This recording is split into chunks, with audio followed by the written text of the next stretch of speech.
Double bedroom Indiramma ఇళ్ళు ఆ నియోజకవర్గ కాంగ్రెస్ పార్టీలో చిచ్చు పెట్టాయా? పాత కొత్త పోరాటం మళ్ళీ మొదలైందా? ముందొచ్చిన చెవుల కన్నా వెనకొచ్చిన కొమ్ములు వాడి అన్నటువంటి సామెతను గుర్తు చేస్తూ పాత కాంగ్రెస్ నాయకులు ఫీల్ అయిపోతున్నారా? ఇంత జరుగుతున్నా ఎమ్మెల్యేకి ఇవేం పట్టడం లేదా? అసలు ఎక్కడ జరుగుతుందా వర్గపూర్? దాని మూలాలు ఎక్కడున్నాయి? ఎమ్మెల్యే పిఏ నాయకుల ఆడియో వైరల్. ప్రస్తుతం డబుల్ బెడ్రూమ్ ఇంటి కేటాయింపులకు సంబంధించి 3 లక్షల రూపాయలు డిమాండ్ చేశారా? ఖరీదైన ఇళ్ళు ఊరికే వస్తాయా అంటూ ఆ నాయకుడి ఎందుకు కామెంట్స్ చేశారు? ఇది ప్రత్యర్థులకు ఆ లీడర్ల తీరు అస్త్రంగా మారిందా? ఇంతకీ ఆ నియోజకవర్గం ఏది? అసలు అధికార పార్టీలో మంట పెట్టింది ఎవరు? ఇంతకీ అక్కడి రాజకీయ సమీకరణాలు ఎలా ఉన్నాయి? ఆ వివరాలు ఈ స్టోరీలో చూద్దాం.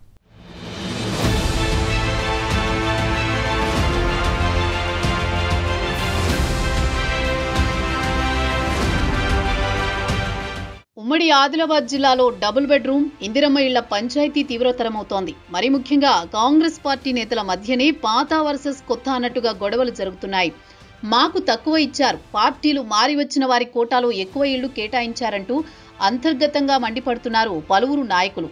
ఉమ్మడి జిల్లా అంతటా ఈ పరిస్థితి ఉన్నప్పటికీ కొన్ని నియోజకవర్గాల్లో శృతి మించిపోతున్నట్టు సమాచారం. తాజాగా బెల్లంపల్లిలో అయితే ఏకంగా ఓ కాంగ్రెస్ లీడర్ వార్డు నాయకురాలితో ఒక్కో డబుల్ బెడ్రూమ్ ఇల్లు కావాలంటే 3 లక్షల రూపాయలు ఇవ్వాలని మాట్లాడిన ఆడియో వైరల్ అవుతోంది. మరి అంత ఎక్కువ అని ఆ నాయకురాలు ప్రశ్నిస్తే 10 నుంచి 20 లక్షల విలువైన ఇళ్లు ఊరికే వస్తాయా అన్న ఆడియో వివాదాస్పదమవుతోంది. ఇది ప్రతిపక్ష పార్టీలకు, సొంత పార్టీలోని ప్రత్యర్థులకు అస్త్రంగా మారుతోందట. బెల్లంపల్లిలో ప్రతిపక్షాలేమో గాని స్వపక్షంలోని వాళ్లే నిగ్గదీసి అడుగుతున్నారట. అదంతా ఎమ్మెల్యే చుట్టూ తిరిగే క్యాడర్ పని అంటూ బాహాటంగానే అక్రమ వసూళ్ల గురించి మాట్లాడుతున్నారు. కాంగ్రెస్ లోని మరో వర్గం నాయకులు గవసూళ్ల బ్యాచ్లు పెట్టరేగిపోవడం, వాటిపై ఎమ్మెల్యే ఏమాత్రం పట్టించుకోకపోవడం మూలంగా పార్టీకి, ప్రభుత్వానికి చెడ్డ పేరు వస్తోందన్నది కట్టర్ కాంగ్రెస్ క్యాడర్ ఆవేదనగా చెప్పుకుంటున్నారు.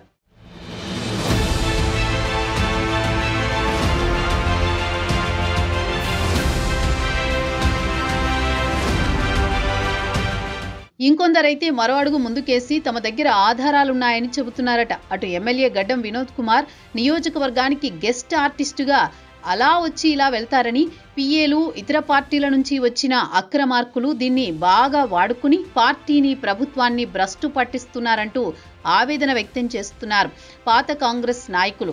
సొంత పార్టీలోని ఇలాంటి గొడవల వల్ల కొన్ని సీక్రెట్స్ కూడా బయటకొస్తున్నాయని చెప్పుకుంటున్నారు. బెల్లంపల్లిలో ఇటీవల డీసీసీ అధ్యక్ష పదవుల కోసం ఏఐసీసీ అర్జీలను స్వీకరించింది.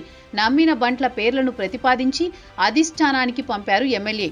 అయితే ఈ మధ్య వాళ్లలోని ఓ నేత ఆడియో వైరల్ కావడం వివాదాస్పదమైంది. ఈ పరిణామాలన్నింటినీ గమనిస్తున్న క్యాడర్ మాత్రం అసలు కాంగ్రెస్ పార్టీ ఎటుపోతోంది, ఎమ్మెల్యేలు ఏం చేస్తున్నారు, కట్టడి చేయాల్సిన నేత కామ్గా ఉండడం దేనికి సంకేతం అంటూ ప్రశ్నలు సంధిస్తున్నారు.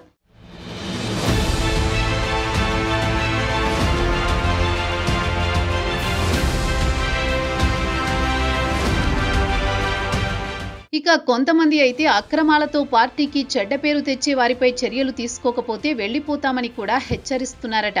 అంతేకాకుండా కొన్ని చోట్ల ధనవంతులకు సైతం ఇందిరమ్మ ఇళ్లు మంజూరు చేయడం, కొన్ని కాలనీల్లో లెక్కకు మించి మంజూరు పత్రాలు ఇవ్వడం పట్ల జనంలో సైతం పైసలిస్తేనే పనవుతుందనే భావన పెరిగిపోతోందంటున్నారు. ఇదొక్కటే కాదు, బెల్లంపల్లిలో రోడ్డు విస్తరణతో అంశంతో పాటు భూదందాలు, సర్కారు భూములు కబ్జాల్లో సైతం కొంతమంది వేళ్లు పెట్టడంతో పార్టీలో అంతర్గత వివాదం ముదురుతోంది.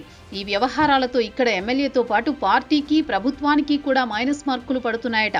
అటు బోధ్ అయితే కాంట్రాక్టర్ అవతారమెత్తిన ఓ కాంగ్రెస్ లీడర్ డబ్బులివ్వలేదని ఏకంగా ఓ లబ్ధిదారు భర్తను చెట్టు కట్టేసి కొట్టడం కేసుల దాకా వెళ్ళింది.